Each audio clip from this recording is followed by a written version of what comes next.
s'assumer et voir à quel point 3/4 de la terre sont perdus. 3/4 de la terre sont dans les mains de la puissance hébraïsante. 3/4. 1/4 plus 1/4 plus 1/4. C'est-à-dire que si tu prends les juifs, les musulmans et les chrétiens, c'est 3/4 de la terre. 3/4 de la terre sont dans les mains d'Abraham, Isaac, Jacob et tout ce qui va dans le côté hébraïsant. 3/4 de la terre. Nous, les serviteurs de Dieu, on a cette stupidité de renforcer, de leur donner plus de force en manifestant la puissance que Dieu a donnée pour le service. Voilà pourquoi il faudrait que les serviteurs de Dieu s'assument. Aujourd'hui, un serviteur de Dieu ne peut même pas dire certaines choses, de peur qu'on le prenne pour un sorcier. Aujourd'hui, un serviteur de Dieu ne peut même pas exprimer. Enfin bon, moi je m'exprime déjà, je n'ai plus peur. Mais je dis, un serviteur de Dieu ne peut même pas exprimer. Je parlais avec un serviteur de Dieu avant-hier. On a beaucoup discuté de ce facteur-ci. Parce qu'il discutait avec d'autres pasteurs et il a posé des questions une question fondamentale sur la mort de Dieu ou la mort du Christ ou la mort de Jésus. Et il n'arrive pas à répondre ça parce qu'en fait leur réponse était basée sur la foi mais pas basée sur les faits. Et je dis le problème qu'il y a avec nous les serviteurs de Dieu c'est qu'on ne s'assume pas. C'est-à-dire quoi? On a encore 30 minutes. On ne s'assume pas. On ne s'assume pas si ça veut dire un sorcier ou quelqu'un qui utilise les puissances occultes, comme on appelle généralement. Parce qu'il y a, est-ce qu'il y a des forces occultes? Non, il y a des forces. Non, elles sont juste relatives. Ceux qui utilisent, ceux qui prennent les forces de certains anges, est-ce que ce qu'ils font est bien? Ou est-ce qu'ils prennent ces forces? Qu'est-ce qui leur donne ces forces? Eux, quand ils le font, comme je prends un exemple, je prends l'exemple qui sont les faits, je prie souvent le vendredi avec certaines personnes au téléphone. N'appelez pas le vendredi, hein. Il y a un bon film le vendredi. Donc, et les personnes n'ont pas prié avec moi ce jour-là, parce qu'en fait, il y a un prêtre catholique qui est venu, qui est forcément beaucoup plus vieux que moi, et qui a forcément une meilleure touche que moi. Sa touche est tellement longue, très beau, tout ça là. Et une personne qui commence à comprendre dans la famille dit non, on ne peut pas encore repartir dans les encens. Enfin, le monsieur a fait les encens, les parfums, la pièce, tout ça là. La jeune dame, parce qu'on parle de ça un peu, la jeune dame dit mais je ne comprends pas. Il y a quelques mois, on est en train de tous mourir ici. Tu mourrais, non? Oui. Tu es en train de mourir, non? Oui. Tu es en train de mourir, non? Oui. Il a seulement pris au téléphone. Et on parlera de téléphone tout à l'heure. Il a pris au téléphone. D'abord, quand je prie au téléphone, les personnes ne comprennent pas. Tu veux prier au téléphone pour les attaques qu'on a chez nous. Parlons-en. On le m'adresse aux serviteurs de Dieu qui savent ces choses-ci. On ne s'assume pas. Mais comment tu peux prier au téléphone et que je guéris chez moi? Je suis à Yaoundé, c'est pas possible. Je dis, c'est pas grave, tu vas comprendre avec le temps. On a prié.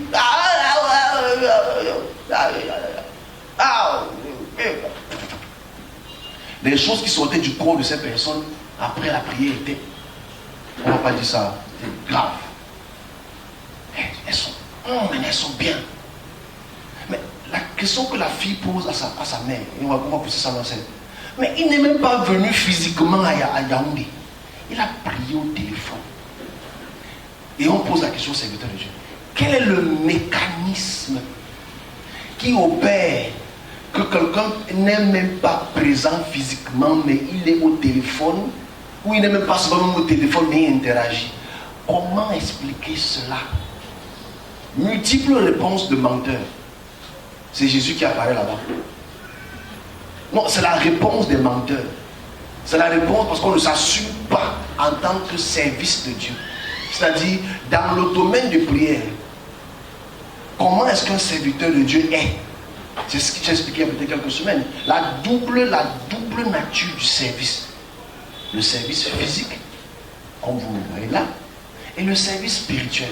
Ce que vous ne voyez pas, mais que vous confrontez à 2 reprises souvent, quand je prie pour vous directement ou quand vous dormez. Et ce service-là est un service que nous, on a toujours voulu masquer. Parce que c'est la sorcellerie.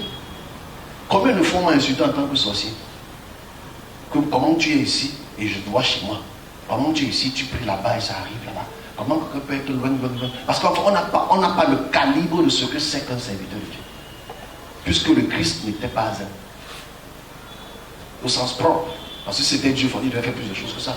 Mais je dis la réalité est que comment est-ce qu'on explique la nature du serviteur de Dieu quand vous le voyez dans vos rêves, qui vient sauver telle et telle situation?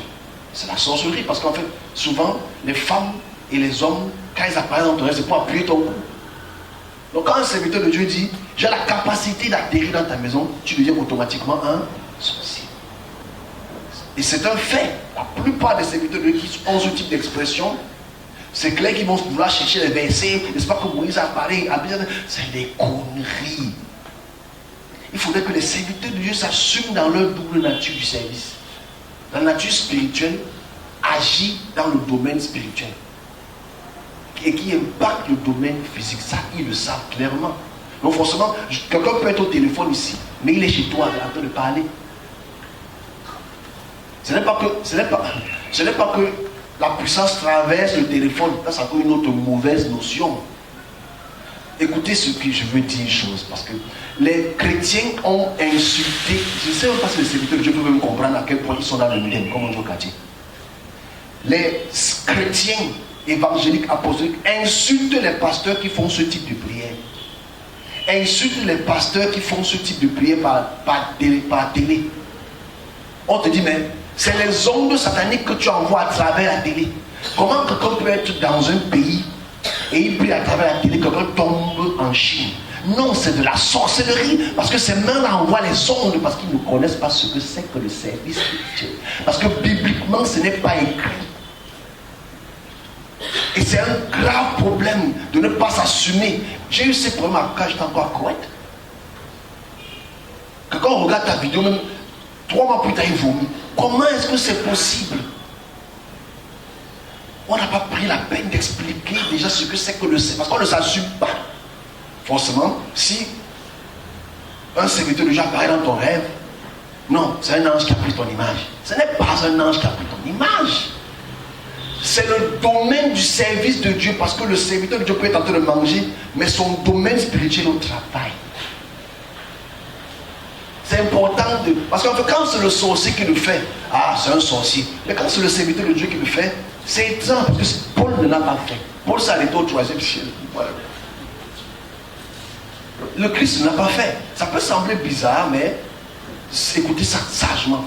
De jour en jour, d'année en année, de siècle en siècle, qu'on n'assume pas le service, on ne peut pas être efficient.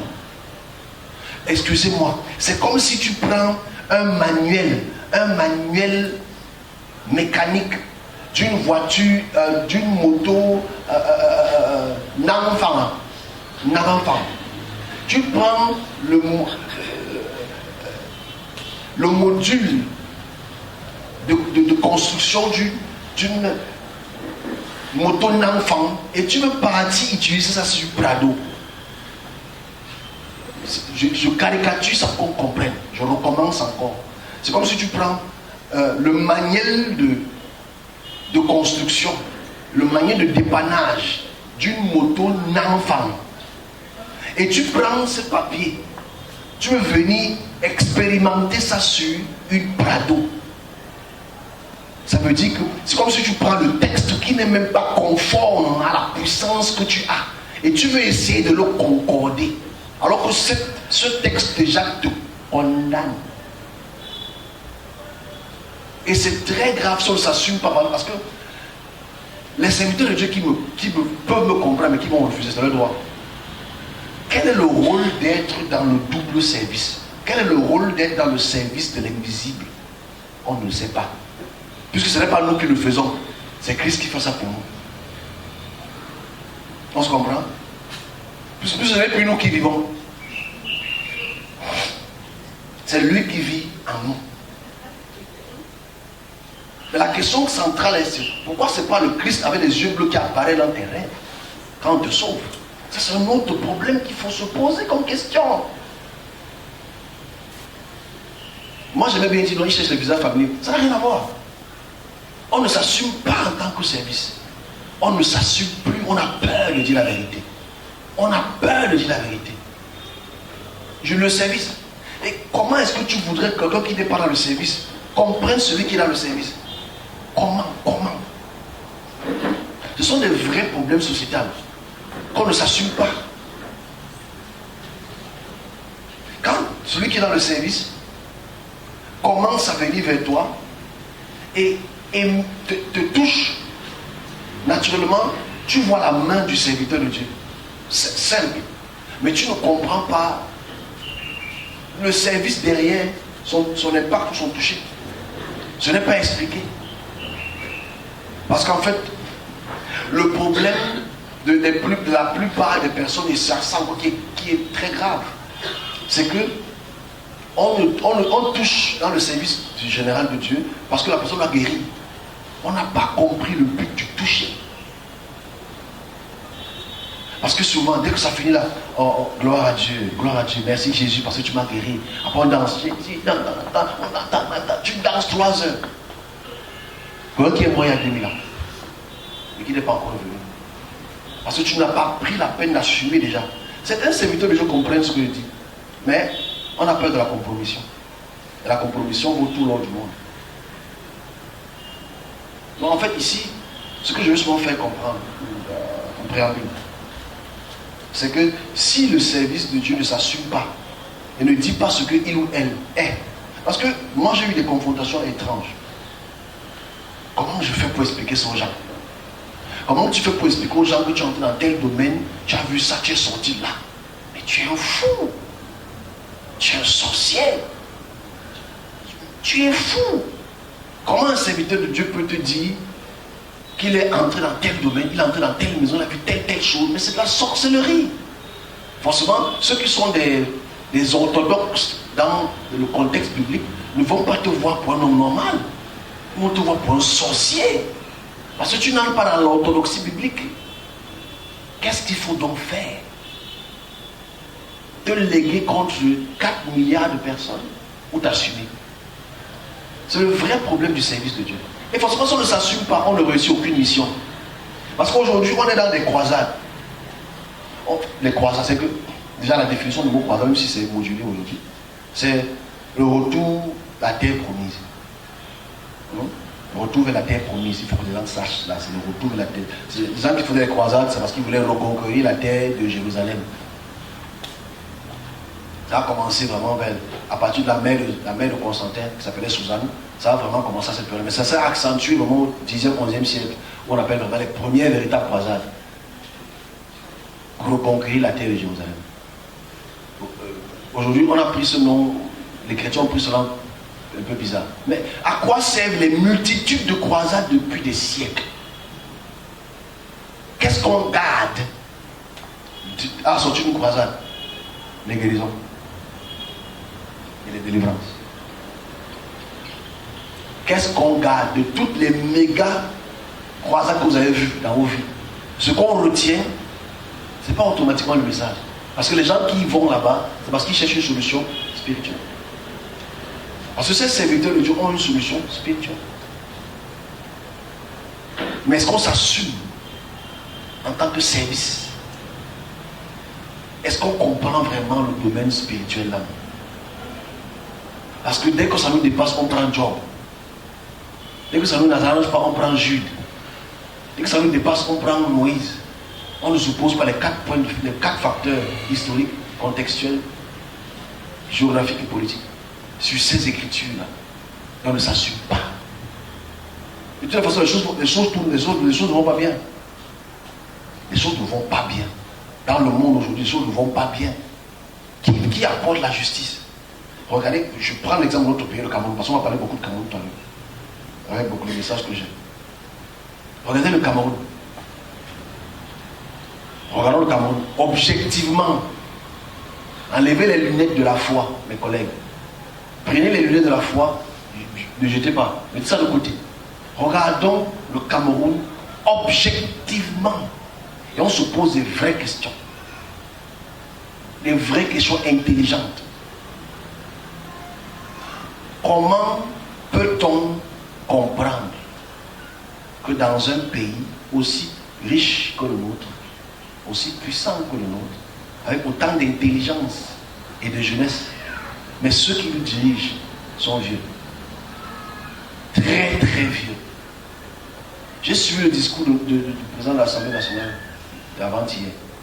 Je n'entends même pas ce qu'il dit à la fin. En fait, tu n'entends pas ce qu'il dit. Non, ce n'est pas une insulte. C'est une grâce d'atteindre cet âge.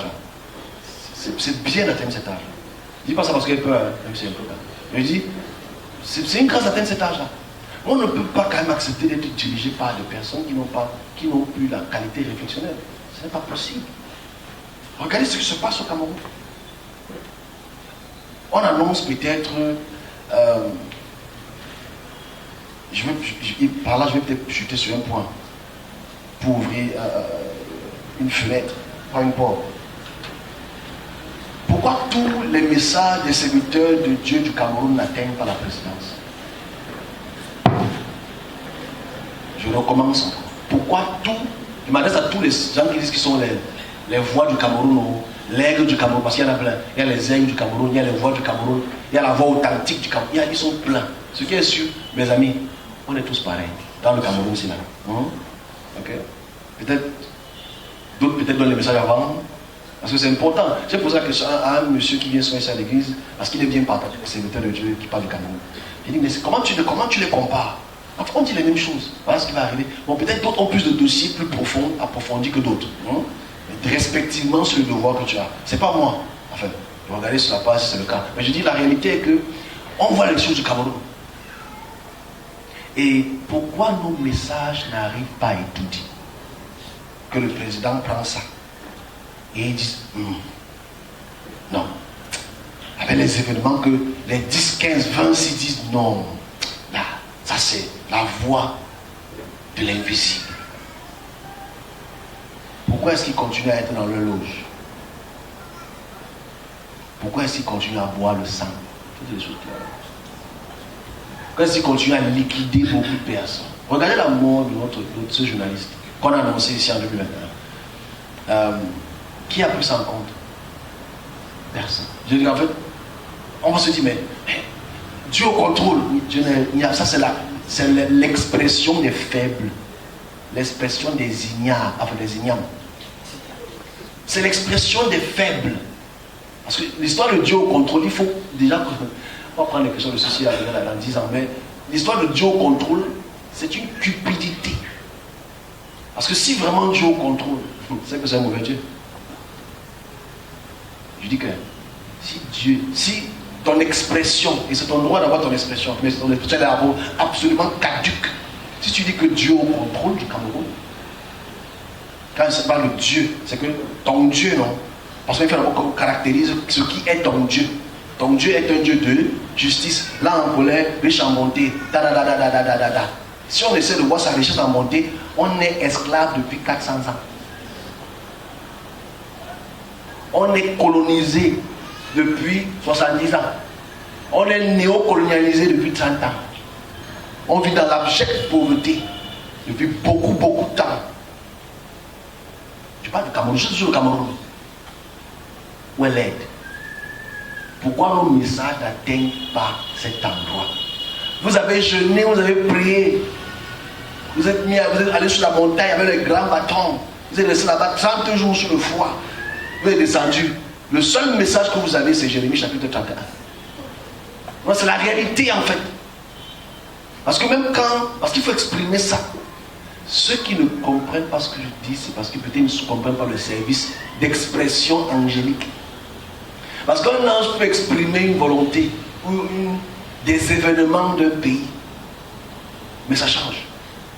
Parce que les pouvoirs en place maintiennent une force. Et forcément, on essaie de faire le rapport de force. Fais un peu le rapport de force, sagement. Et on va se comprendre. Peut-être un jour. C'est que, ok, monsieur Yves dit que voilà ce qui va se passer. Souvent ça arrive. Ça, ce sont des événements. Dans l'événement. Pourquoi est-ce qu'on n'a pas la capacité de pouvoir taper la puissance qui se trouve à Ekiti? Ne me sors pas ton bilan de santé dans le sens que c'est la volonté de Dieu. Donc vous savez que si c'est la volonté de Dieu, c'est-à-dire que Dieu veut que les peuples africains souffrent. Ah non, c'est à cause du fait qu'on incante beaucoup. On incante depuis le début, depuis que l'homme se marche sur terre. Pourquoi nos messages n'atteignent pas la puissance qui s'assoit en nous? Je prendrai cela parce que je rappelle une intégration spirituelle.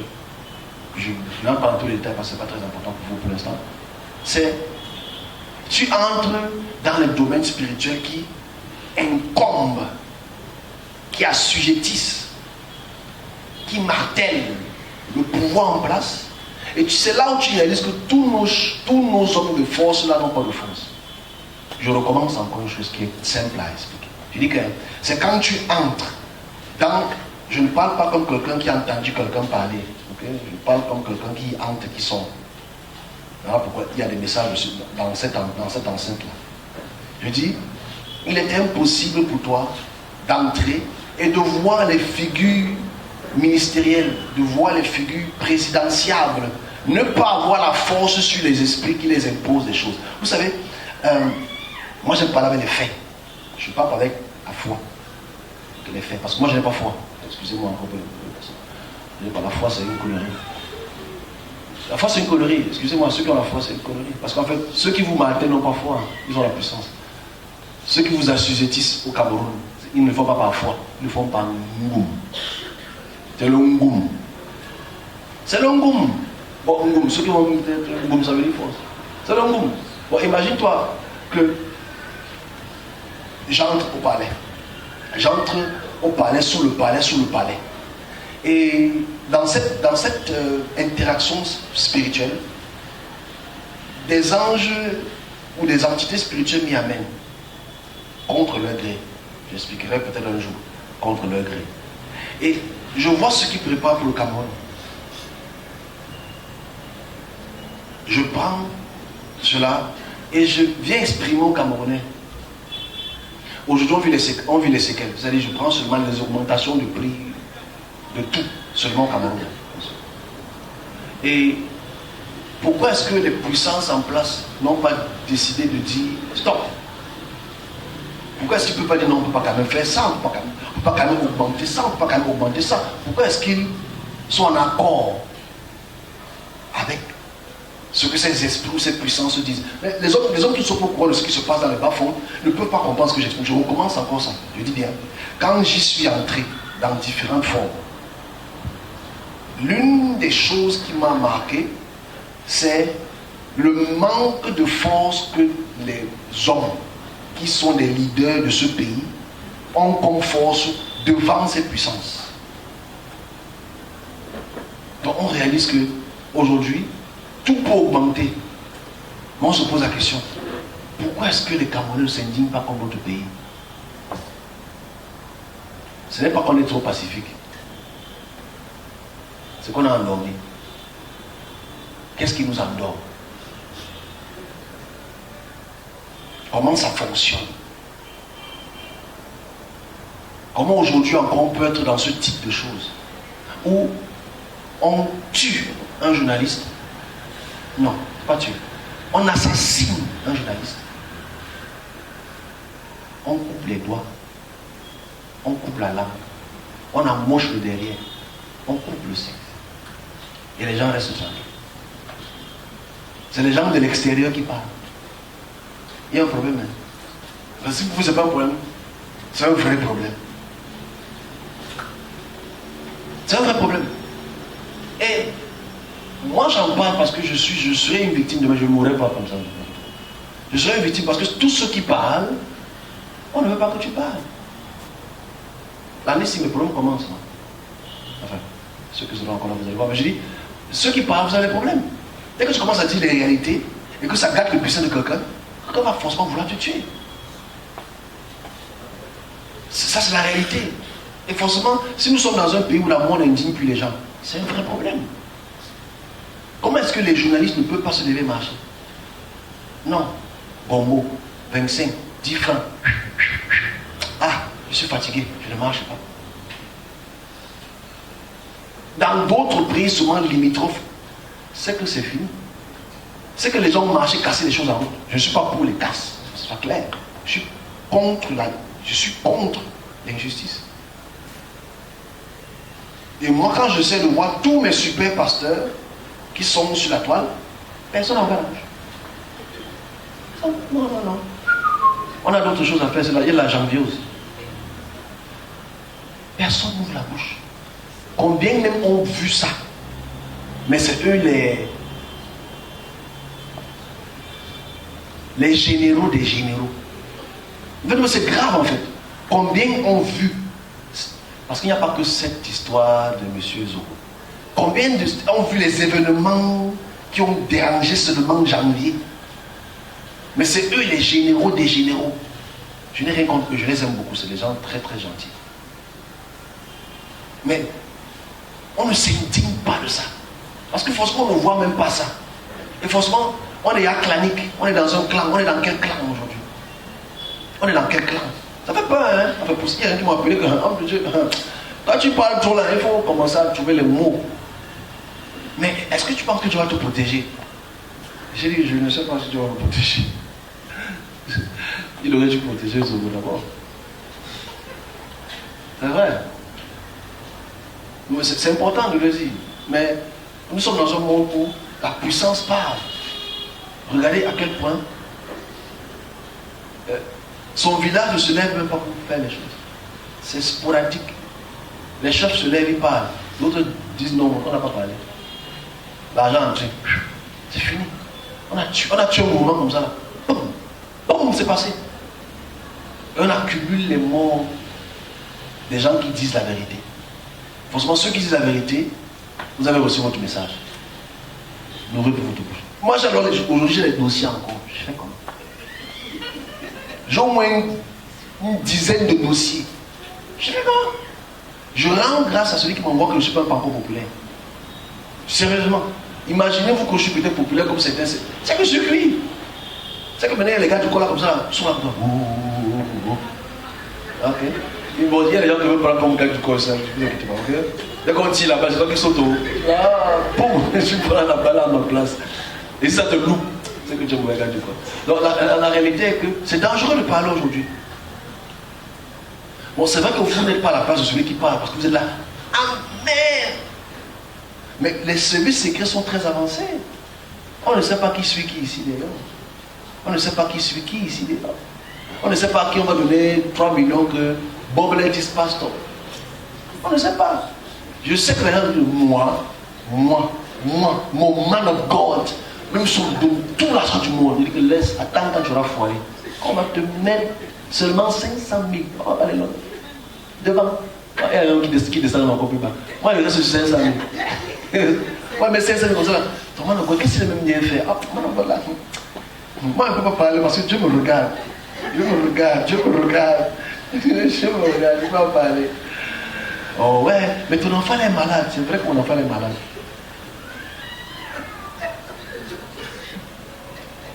Bon. En fait, c'est pas les choses qu'on fait. C'est la dernière fois vraiment. Je sais que c'est la dernière fois. Prends seulement ça. Tu me fous. Oh shit. En fait, il aime jouer au basket.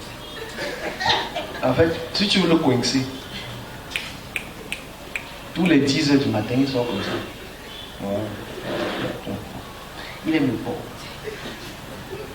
Et le coca. Donc, donne ça seulement, il est cuit. Ne pas avec les femmes, il ne regarde pas. Laisse les femmes. Le porc. Coca. Il est cuit. Tu m'as vendu. Tu m'as vendu. Moins cher. Donc je vous donne le pronostic, ceux qui me vendent. Bonne chance. Donc ça va aller, les gars. Je dis, c'est la réalité. En fait, nous sommes on est dans un contexte où on n'est pas rien n'est sécurisé en fait. Mais pourquoi est-ce que nos messages n'atteignent pas la plus haute sphère? Pourquoi notre expression angélique n'arrive pas à déloger les forces en place? Qu'est-ce qui se passe derrière? ce qu'on appelle bien le mystère des puissances derrière, on n'arrive pas à atteindre cet objectif. Parce qu'on ne s'assume pas. On ne s'assume pas en tant que service. On est des sous-couverts aujourd'hui. On est des sous-couverts aujourd'hui. Et tant qu'on est sous-couvert, on ne s'assume pas, on ne peut pas être puissant. Et c'est le vrai problème dans notre génération. Moi, je veux la voir seulement. Ceux qui viendront après vont continuer.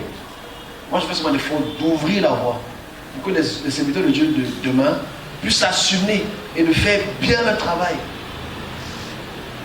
Mais il va dire, mais tu veux dire que les autres ne font pas bien leur travail? Ils le font mal. Parce qu'à l'instant où je parle ici, 3/4 de la terre, même si je n'inclus pas le continent asiatique au sens propre, qui est musulman et shintoïque et bouddhiste, mais 3/4 de la terre est dans la main d'Abraham, est dans la main du messianisme. 3/4 de la terre. 3/4 de la terre. J'insiste sur le mot 3/4 de la terre. On ne sait pas poser des questions, des vraies questions sur est-ce que Abraham est vraiment quelqu'un qu'il faut qu'on prenne? Ou on doit se prendre nous en tant que serviteurs de Dieu comme mesure, comme échelle de mesure? Qui est notre échelle de mesure? Voilà tous les points qu'il faudrait illustrer, énumérer dans notre discussion, comme on va faire ce mois-ci certainement. Donc moi je dis, et je conclue, parce qu'il est 10h presque 30, parce que j'ai beaucoup de messages à passer, 11h, il faut commencer à prier et chacun peut rentrer à la maison. La semaine prochaine, on va continuer sur l'étude. Mais il y a des choses qu'il faut expliquer à l'église, aux serviteurs de Dieu, et à l'église, aux serviteurs de Dieu, et à l'église. On a tout faux. Je n'ai pas dit ils ont tout faux. Je dis on a tout faux. On est aux serviteurs de Dieu. On a tout faux. Recommençons à bien penser à ce que nous sommes, à ce qu'on pense avoir reçu. Je me suis ce mot, ce qu'on pense avoir reçu. Recommençons. Sinon, à la fin, on aura mis des croix par-ci, on aura mis des X par-là, on aura prié, on aura sanctifié, mais on n'aura rien fait. Comme ça se passe encore aujourd'hui. Mais comme je dis encore, pour l'instant, c'est la goutte d'eau dans l'océan que j'exprime. Ce n'est qu'une goutte d'eau dans l'océan.